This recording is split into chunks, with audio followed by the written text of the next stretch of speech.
बारिश में बहू के चटपटे समोसे, सास की आम की चटनी।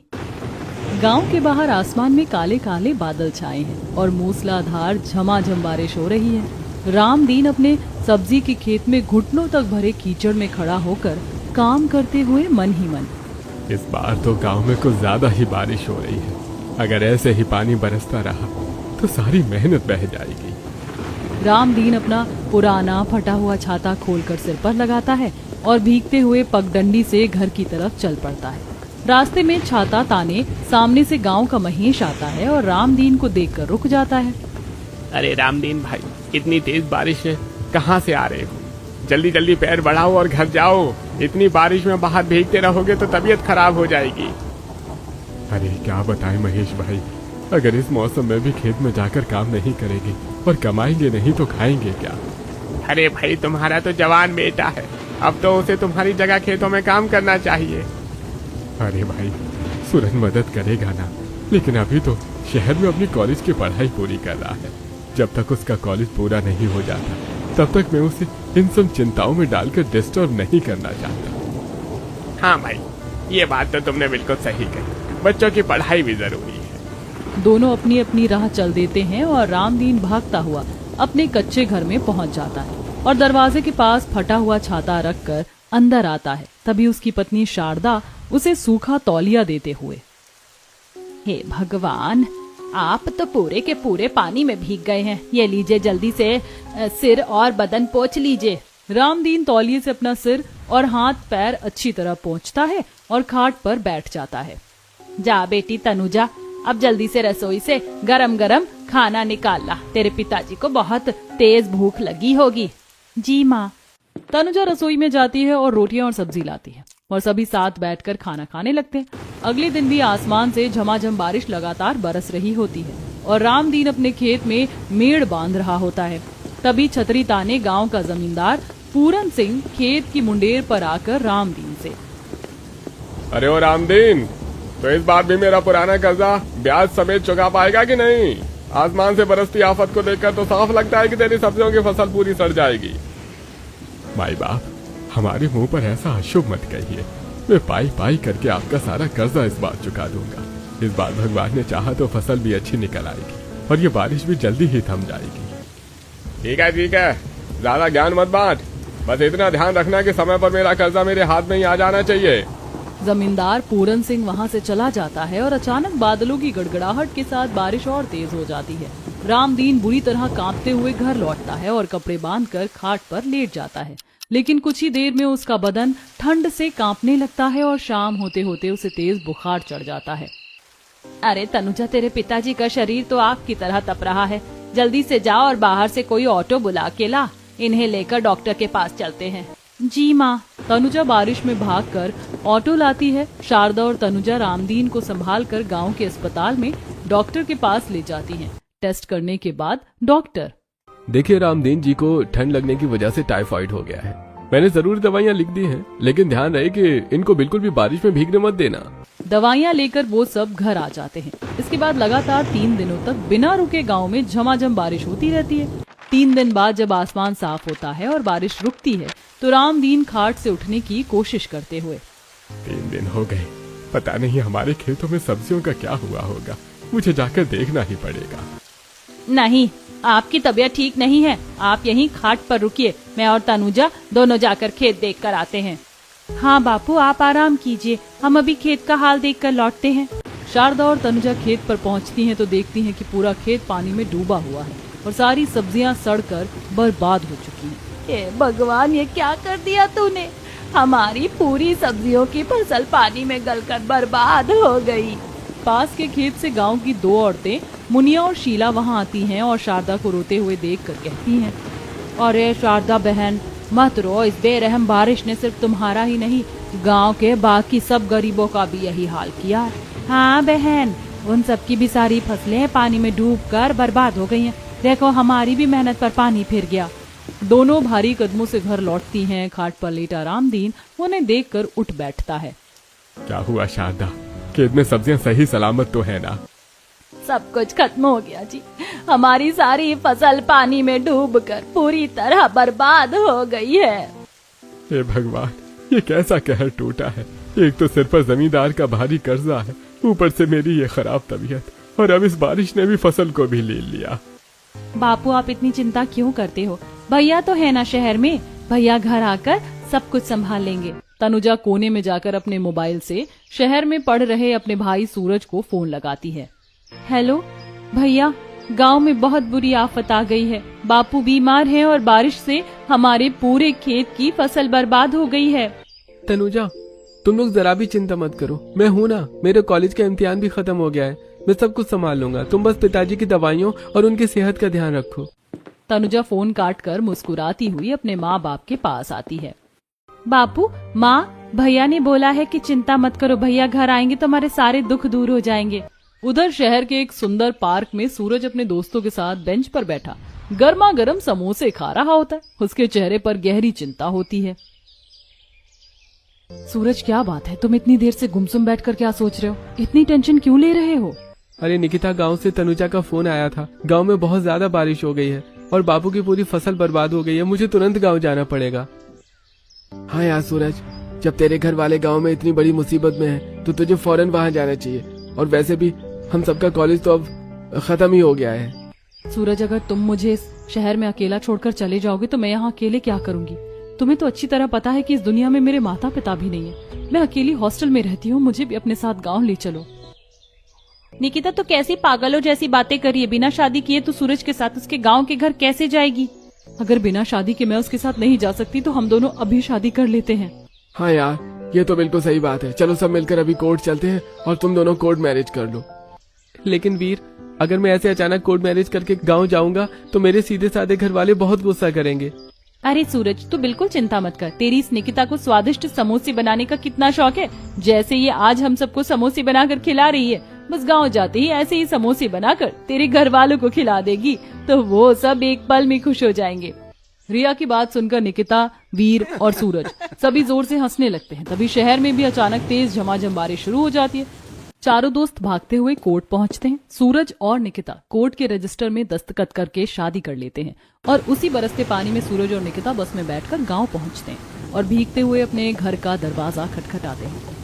तनुजा दरवाजा खोलती और सामने निकिता की मांग में सिंदूर और दोनों के गले में वरमाला देखकर दंग रह जाती है।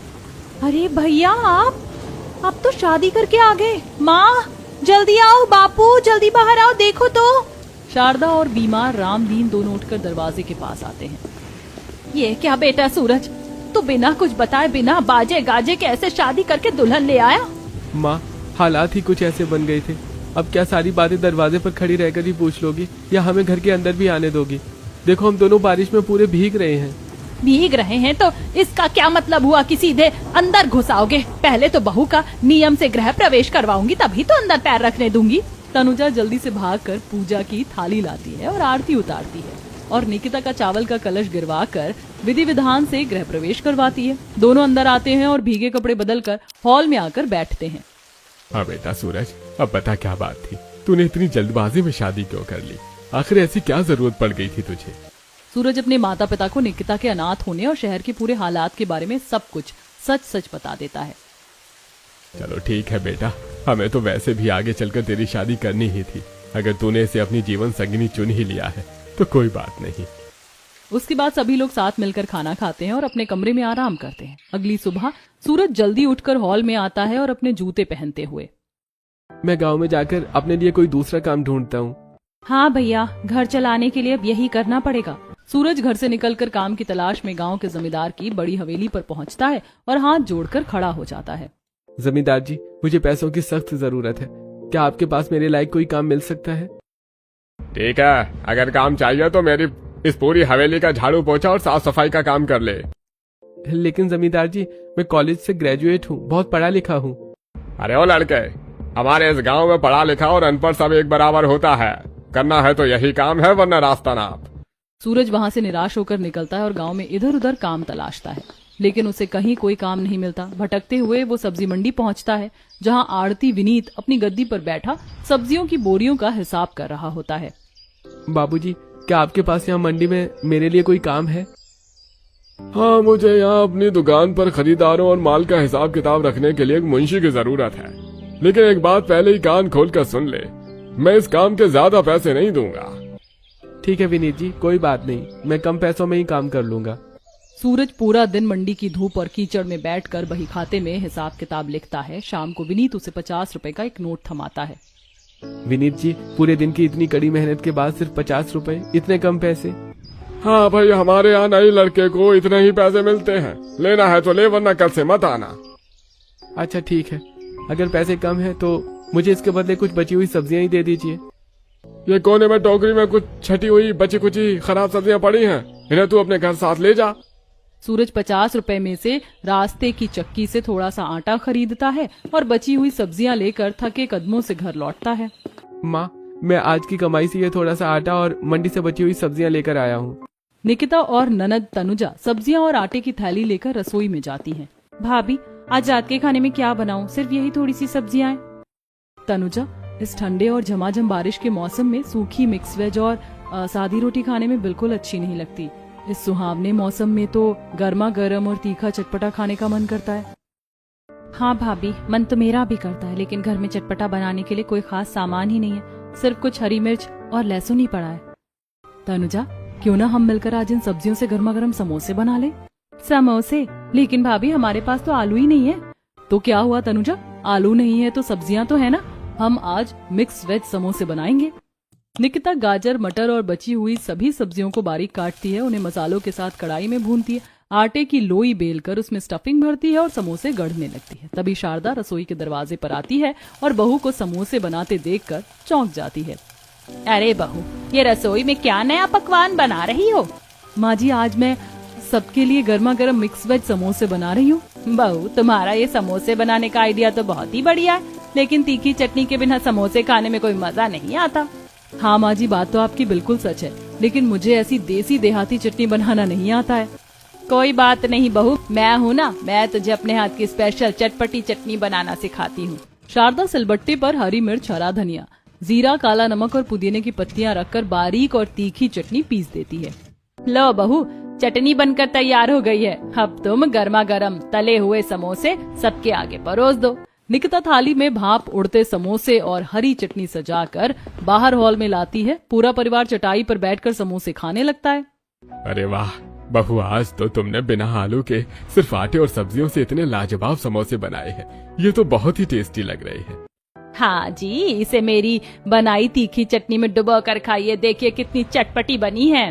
जैसी तुम्हारी सास खुद तीखी और चटपटी है वैसे ही उसने ये चटनी भी तीखी और चटपटी बनाई है। रामदीन की ये बात सुनकर पूरा परिवार जोर जोर से हंसने लगता है। तभी खुशबू सूंघते हुए पड़ोसन बिंदिया दरवाजे पर आ जाती है। अरे शारदा बहन, तुम्हारे घर से इतनी लाजवाब खुशबू किस चीज की आ रही है? आज क्या बन रहा है? हाँ वाह बिंदिया बहन, बैठो। आज बहू ने समोसे और मैंने सिलबट्टे की चटनी बनाई है, जरा तुम भी खाकर बताओ कैसी बनी है। अरे वाह, बाहर ऐसी झमाझम बारिश हो रही हो और खाने को ऐसे गर्मा गर्म समोसे मिल जाए तो क्या बात है। बिंदिया समोसे को चटनी में डुबोकर खाती है और स्वाद से उसकी आंखें खिल उठती हैं। अरे बहू, तुमने तो गजब का स्वाद भर दिया, ऐसे तो आलू वाले समोसे भी नहीं लगते। मैं तो पहली बार इतने स्वादिष्ट मिक्स वेज समोसे खा रही हूँ। सभी लोग बहुत खुश होते हैं और बिंदिया तारीफ करके अपने घर चली जाती है। ऐसे ही कुछ दिन बीत जाते हैं। सूरज रोज मंडी में 50 रुपए के लिए हिसाब लिखता है और निकिता रोज घर में अलग अलग तरीकों से समोसे बनाती है। एक शाम रामदीन को खाट पर बैठे बैठे बहुत तेज खांसी और सीने में दर्द उठने लगता है। हे भगवान, इनको फिर से तेज बुखार चढ़ गया है, डॉक्टर को दिखाना पड़ेगा। लेकिन घर में तो फूटी कौड़ी भी नहीं है। माँ तुम फिक्र मत करो, मैं कल मंडी के मालिक से कुछ पैसे एडवांस मांग कर लाता हूँ। बेटा, इस जमाने में कोई किसी को इतनी आसानी से एडवांस पैसे नहीं देता।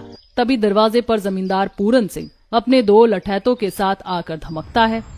क्या बात है रामदीन, तू मेरा कर्जा कब वापस लौटा रहा है? जमींदार साहब, देखिए मेरी तबीयत कितनी ज्यादा खराब है। बेटा शहर से आ गया है, वो धीरे धीरे पाई पाई करके आपका कर्जा चुका देगा। मुझे ये सब फालतू बहाने नहीं सुनने। अगर अगले कुछ दिनों में मेरा पूरा कर्जा नहीं मिला तो यह घर मुझे अपने नाम करवाना पड़ेगा। पूरन सिंह धमकी देकर चला जाता है। रामदीन और शारदा रोने लगते हैं। बहुत हो गया माँ, अब मैं अच्छी तरह समझ गया हूँ। इस गांव में रहकर मैं कभी इतना बड़ा कर्जा नहीं चुका पाऊंगा। मैं शहर जाऊंगा, शहर में मुझे कोई ना कोई अच्छी नौकरी जरूर मिल जाएगी। हाँ बिल्कुल सही कह रहे हैं। इस वक्त परिवार को बचाने के लिए आपको कमाने की सख्त जरूरत है। आप शहर जाइए, मैं यहाँ सब संभाल लूंगी। सूरज उसी रात शहर के लिए रवाना हो जाता है। घर हर दिन बहुत तंगी और गरीबी में गुजरने लगता है। करीब 15 दिन बीत जाने के बाद सूरज को फोन निकिता के मोबाइल पर आता है। निकिता, मुझे यहाँ शहर की एक प्राइवेट कंपनी में छोटी सी नौकरी मिल गई है।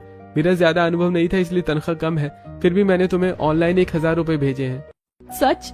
ये तो बहुत ही राहत की बात है। हाँ, इन पैसों से तुम घर की जरूरत, राशन और पिताजी की दवाइयाँ ले आना। निकिता कमरे से बाहर आकर सास और ननद को पैसे आने की खुशखबरी देती है। बहू, राशन लाने से पहले पिताजी की दवाइयों की ये पर्ची ले जा और मेडिकल स्टोर से दवाइयाँ जरूर ले आना। निकिता और तनुजा बाहर जाती है, दवाइयाँ खरीदती हैं और कुछ राशन व आधा किलो कच्चे आम खरीदती हैं। भाभी, दवाई लेने के बाद तो बहुत कम पैसे बचे हैं, इसीलिए राशन बहुत थोड़ा सा ही आ पाया है। कोई बात नहीं तनुजा, भैया को अभी नई नई नौकरी मिली है, हमें इसी में काम चलाना पड़ेगा। दोनों बाजार से लौट रही होती हैं, तभी फिर से झमाझम बारिश होने लगती है और झोले में रखे चावल की थैली थोड़ी भीग जाती है। घर पहुंचकर नंद और भाभी दोनों किचन में जाती हैं। तब गले चावलों को देखकर तनुजा अपनी भाभी से, भाभी ये चावल तो ऊपर से पूरे भीग गए हैं, तो खराब हो जाएंगे। कोई बात नहीं तनुजा, खराब होने से पहले आज हम इन सारे चावलों को सब्जियों के साथ मिलाकर बढ़िया फ्राइड राइस बना लेते हैं। रात को निकिता सभी बची सब्जियों को बारीक काट कर स्वादिष्ट फ्राइड राइस बनाती है और सभी को परोस देती है। पूरा परिवार बारिश के मौसम में मजे से फ्राइड राइस खाता है। अगली सुबह तनुजा रसोई में रखी चावल की पतीली देखकर, भाभी कल रात के तो बहुत सारे फ्राइड राइस बच गए हैं, अब इनका क्या करें? तनुजा, मैं इन बचे फ्राइड राइस को भरकर बहुत ही कुरकुरे समोसे बना देती हूँ। फ्राइड राइस के समोसे? हाँ, इसमें चावल और सब्जियां पहले से भुनी हुई हैं। मैं आटे को सूती कपड़े से बारीक छानकर मैदे जैसा बना लूंगी और उसमें ये भरकर समोसे तल दूंगी। तभी शारदा किचन में आती है और उनकी बातें सुनकर, बिल्कुल सही कह रही है बहू, बाहर बारिश हो रही है, तू समोसे बना, मैं सिलबट्टे पर ताजे कच्चे आम की खट्टी मीठी चटनी पीसती हूँ। निकिता फ्राइड राइस के समोसे बनाती है और शारदा आम की चटपटी चटनी तैयार करती है। फिर सास बहू मिलकर समोसे और चटनी चारपाई पर लगा देती है और फिर शारदा रामदीन से, लीजिए बारिश में बहू के चटपटे समोसे और सास की आम की चटनी का स्वाद चखिए। सब लोग बैठकर समोसे खा रहे होते हैं, तभी पड़ोसन बिंदिया फिर से घर में आती है। शारदा बहन, पूरे गांव में बातें चल रही हैं कि जमींदार पूरन सिंह बहुत जल्द तुम्हारा घर छीनने वाला है। हाँ बहन, क्या करें, पैसों का कोई इंतजाम नहीं हो पा रहा है। मुझे तो लगता है कि ये घर छोड़ना ही पड़ेगा। खैर छोड़ो, तुम आओ और बैठ कर ये समोसे खाओ। बिंदिया भी वहीं बैठकर सबके साथ समोसे खाती और समोसे खाकर कहती है, अरे बहन, जिसकी बहू इतने स्वादिष्ट समोसे बनाती हो और सास खुद इतनी लाजवाब चटनी बनाती हो, वो घर छोड़ने की बात कर रही है। बिंदिया बहन, तो तुम क्या कहना चाहती हो कि हम समोसों का घर बना ले और उसमें चटनी का गारा लगा दे? शारदा की ये बात सुनकर सब लोग हंसने लगते हैं। अरे माँ, चाची के कहने का मतलब ये है कि हमें बाजार में इन समोसों को बेचना चाहिए। हाँ, मैं यही कह रही हूँ, इतने लाजवाब समोसे बेचोगी तो बहुत अच्छी कमाई होगी। माँ जी, चाची बिल्कुल सही कह रही है, अकेले सूरज कहाँ तक कमाएंगे। मैं कल से ही गांव के चौराहे पर समोसे का ठेला लगाऊंगी। रात के समय निकिता अपने कमरे में बैठकर शहर में काम कर रहे अपने पति सूरज को फोन लगाती है। सुनिए जी, मैंने फैसला किया कि मैं कल से गांव के चौराहे पर समोसे का ठेला लगाऊंगी। इसके लिए मुझे कुछ रुपयों की जरूरत है। अरे निकिता, ये तो बहुत अच्छी सोच है, तुम चिंता मत करो, मैं कल सुबह ही अपनी कंपनी से कुछ पैसे एडवांस लेकर तुम्हें भेज दूंगा। अगली सुबह सूरज पैसे भेज देता है। निकिता बाजार से समोसे बनाने का सारा सामान लाती है और एक लकड़ी का ठेला किराए पर ले लेती है। घर आकर निकिता अपनी सास से, माँ जी, मैं रसोई में समोसे तलने की तैयारी कर रही हूँ। हाँ बहू, तो बनाओ ना, इसमें पूछने वाली क्या बात है। माँ जी, मैं समोसे बना रही हूँ। अरे बहू, तू बार बार एक ही बात क्यों बोल रही है, बनाना समोसे। अरे माँ जी, आप समझ नहीं रही, चटनी के बिना तो समोसे में कोई मजा ही नहीं आता ना। अच्छा, तो सीधे सीधे बोलना कि माँ जी जरा चटनी पीस दीजिए। हाँ हाँ माँ जी, जरा अपने हाथ की वही तीखी आम वाली चटनी बना दीजिए। शारदा मुस्कुराते हुए निकिता के साथ किचन में जाती है और सिलबट्टे पर चटनी पीसने लगती है और निकिता समोसे तलकर तैयार कर लेती है। तभी बाहर झमाझम बारिश शुरू हो जाती है। निकिता और तनुजा घर से एक बड़ा तिरपाल लेकर ठेले पर ढक के चौराहे के लिए निकलती हैं और चौराहे पर एक बड़े पेड़ के नीचे ठेला लगाती हैं। भाभी, अगर इतनी मूसलाधार बारिश होती रही तो हम समोसे कैसे बेचेंगे? तनुजा, हमें ठेले के ऊपर पक्का शेल्टर लगवाना पड़ेगा, लेकिन वो तब होगा जब हम कुछ पैसे कमाएंगे। कुछ देर बाद बारिश थोड़ी धीमी होती है और निकिता आवाज लगाने लगती है, आइए भाई साहब, गर्मा गर्म कुरकुरे समोसे और तीखी चटनी खाइए। दो राहगीर ठेले के पास आते हैं और समोसा खरीद कर चखते हैं। अरे वाह बहन जी, समोसे और चटनी का स्वाद तो बहुत ही लाजवाब है। अरे समर भाई, ऐसे तो गांव में बस 10 दुकानें हैं जहाँ अच्छे समोसे मिलते हैं, इसमें क्या नया है? वे चले जाते। बारिश फिर से शुरू हो जाती है। अब निकिता अपने साथ लाए बांस गाड़ कर तिरपाल उसके ऊपर बांधती ताकि छींटे ना आए। उसके बाद आवाज लगाते हुए, बाबूजी आइए ना, इस बारिश में हमारी दुकान के गर्मा गर्म समोसे खाइए। अरे इतनी बारिश में इस टपकते तिरपाल के नीचे खड़े होकर कौन समोसे खाएगा? जब पक्की छत वाली दुकान है तो हम यहाँ क्यों खाएं?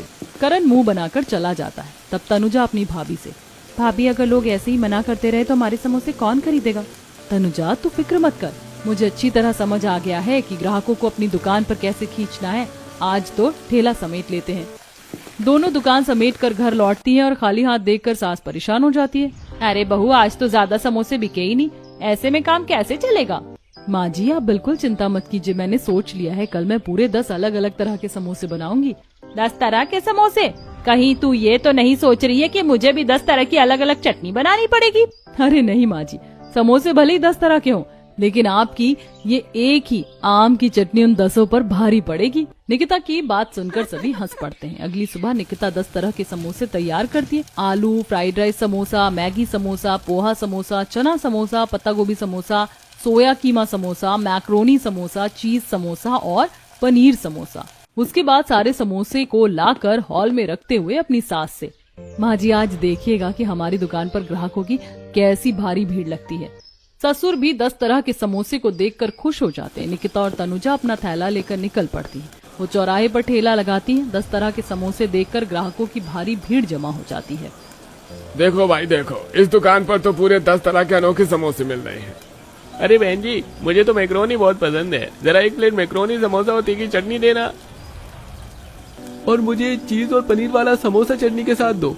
निकिता तेजी से समोसे परोसने लगती है। तभी उसकी नजर इधर उधर जाती है। अरे ये तनुजा कहाँ चली गई? मुझे दिखाई क्यों नहीं दे रही? निकिता थोड़ी दूर देखती है तो तनुजा पेड़ की ओट में खड़ी होकर गांव के आवारा लड़के राहुल को अपने हाथ से समोसा खिला रही होती है। निकिता ग्राहकों को समोसे देकर तुरंत वहां पहुंचती है। तनुजा ये क्या कर रही हो तुम? इसे अपने हाथ से समोसा क्यों खिला रही हो? सॉरी भाभी, ये दरअसल ये राहुल मेरा बहुत अच्छा दोस्त है। ये तुम्हारा दोस्त कभी नहीं हो सकता, ये सिर्फ तुम्हारा दुश्मन है। और राहुल, तुझे मेरी ननद के सिवा गांव में कोई और लड़की नहीं मिली? निकिता भाभी, मैं तनुजा से सच्चा प्यार करता हूँ। प्यार की तो तू अपनी जुबान से बात भी मत करना। दफा हो जा यहाँ से, और आज के बाद मेरी ननद के आसपास भी मत भटकना। निकिता तनुजा का हाथ खींचकर ठेले पर ले आती है। राहुल गुस्से में वहाँ से चला जाता है। भाभी राहुल सच कह रहा था, मैं भी उससे बहुत प्यार करती हूँ। नहीं तनुजा, तुम आज के बाद उससे कोई बात नहीं करोगी, वो बिल्कुल भी अच्छा लड़का नहीं है। भाभी आप ये बात इतने यकीन से कैसे कह सकती हैं? क्या आप पहले से ही उसे जानती हैं? मैं नहीं जानती, लेकिन उसकी सूरत पर साफ लिखा है कि वो एक धोखेबाज और घटिया लड़का है।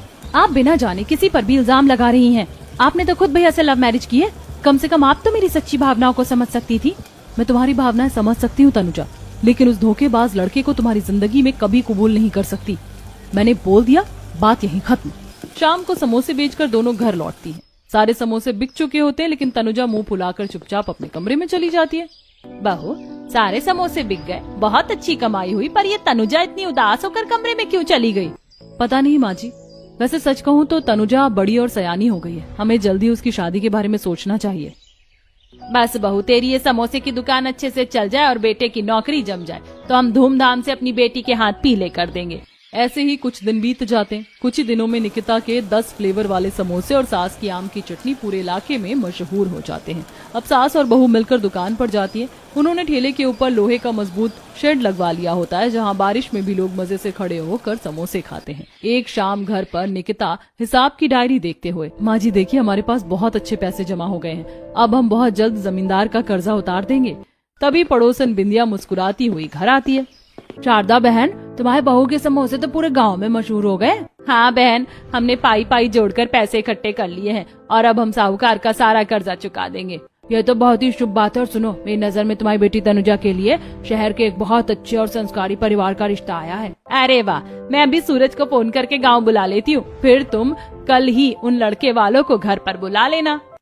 बातें करने के बाद बिंदिया चली जाती है। तब शारदा, बहू तू जाकर जमींदार पूरन सिंह का कर्जा दे आ और सूरज को भी आने को बोल दे। जी माँ जी, मैं अभी जाकर कर्जा चुका देती हूँ। निकिता तुरंत जमींदार की हवेली जाती है और उसका पूरा कर्जा दे देती है। लौटते वक्त रास्ते के मोड़ पर उसे राहुल खड़ा मिलता है। निकिता, हमारे प्यार के बीच में मत आओ, वरना तुम्हारे लिए अच्छा नहीं होगा। तू मेरी ननद तनुजा की जिंदगी बर्बाद करने के सपने देखना छोड़ दे, वरना मुझसे बुरा कोई नहीं होगा। मैं तेरी असलियत पूरे गांव को बता दूंगी। तुम किसी को कुछ नहीं बता सकती, ये तुम्हारा ससुराल है और तुम अपनी इज्जत कभी नहीं उछालोगी। अगर मेरी ननद की जिंदगी का सवाल आया तो मैं सबको सच बता दूंगी। निकिता घर आ जाती है। रात को तेज बारिश के बीच सूरज भी शहर से घर पहुंच जाता है। बेटा सूरज, अब तू कहीं मत जाना, बहू की समोसे की दुकान बहुत चल पड़ी है, अब तुम दोनों मिलकर इसे संभालो। जी माँ, मैं अब यहीं रहकर निकिता के साथ काम करूंगा। सभी मिलकर खाना खाते हैं और अपने अपने कमरे में जाकर सो जाते हैं। रात के करीब 3 बजे तेज झमाझम बारिश की छींटें खिड़की से आने लगती है, जिससे निकिता की नींद खुल जाती है। ओहो, इस खिड़की से तो पानी अंदर आ रहा है, इसे बांधना होगा। निकिता तार लेने आंगन में आती है तो देखती है कि तनुजा अपना बैग लिए चुपके से दरवाजा खोलकर बाहर जा रही है। निकिता दबे पांव उसके पीछे जाती है। बाहर गली के नुक्कड़ पर राहुल बाइक लिए खड़ा होता है और तनुजा उससे भागने की बात कर रही होती है। निकिता तेजी से आगे बढ़कर तनुजा को खींचकर एक जोरदार तमाचा जड़ देती है। भाभी, तुम्हारी इतनी हिम्मत कि तुमने मुझ पर हाथ उठाया। चल चुपचाप घर के अंदर चल।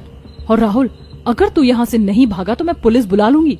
राहुल डर कर चला जाता है। निकिता तनुजा को खींचकर घर के अंदर लाती है। आवाज सुनकर रामदीन, शारदा और सूरज जाग जाते हैं। क्या हुआ बहू, आधी रात को ये क्या तमाशा हो रहा है? माँ जी, तनुजा इस वक्त अपना बैग लेकर उस आवारा राहुल के साथ भागने जा रही थी। हाँ, मैं राहुल से प्यार करती हूँ और मैं उसी से शादी करूंगी। भाभी, आपने अपनी पुरानी दुश्मनी निकाल ही ली ना, आपने भी तो भैया से लव मैरिज की है। तुम्हारे भैया एक नेक और जिम्मेदार इंसान है, लेकिन वो राहुल शादी के लायक बिल्कुल नहीं है। आपको कैसे पता कि वो लायक नहीं है? क्योंकि मैं उस घटिया राहुल को बहुत अच्छी तरह से जानती हूँ। बहू, तो उस लड़के को पहले से कैसे जानती है? निकिता की आंखें भर आती हैं और वो अतीत की यादों में खो जाती है। शहर के एक हॉस्टल में निकिता की बड़ी बहन दीपिका रोते हुए बैठी होती है और उसके हाथ में राहुल की तस्वीर होती है। दीदी, तुम इस तरह फूट फूट कर क्यों रो रही हो? क्या बात है? निकिता, मैं राहुल के बच्चे की माँ बनने वाली हूँ, लेकिन उसने मुझे धोखा दे दिया। वो कहता है कि वो मुझसे सिर्फ टाइम पास कर रहा था और अब किसी अमीर लड़की से शादी करेगा। मुझे यकीन नहीं आता कि जो लड़का बाहर से इतना भोला दिखता है वो अंदर से इतना घटिया और दरिंदा हो सकता है। उस धोखे के कुछ ही दिनों बाद मेरी बड़ी बहन दीपिका ने फांसी लगाकर अपनी जान दे दी थी।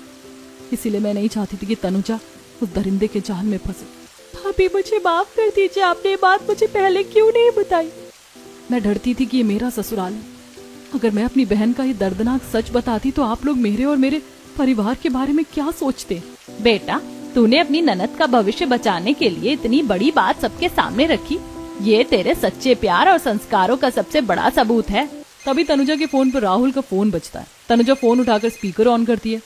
तनुजा, मैं मोड़ पर खड़ा हूँ, जल्दी बाहर आ जाओ, आज रात हम भाग जाएंगे। राहुल, मुझे तुम्हारी सारी सच्चाई और करतूतों का पता चल चुका है। आज के बाद मुझे अपनी मनहूस शक्ल मत दिखाना। तनुजा गुस्से में फोन काट देती है और अपनी भाभी के गले लगकर रोने लगती है।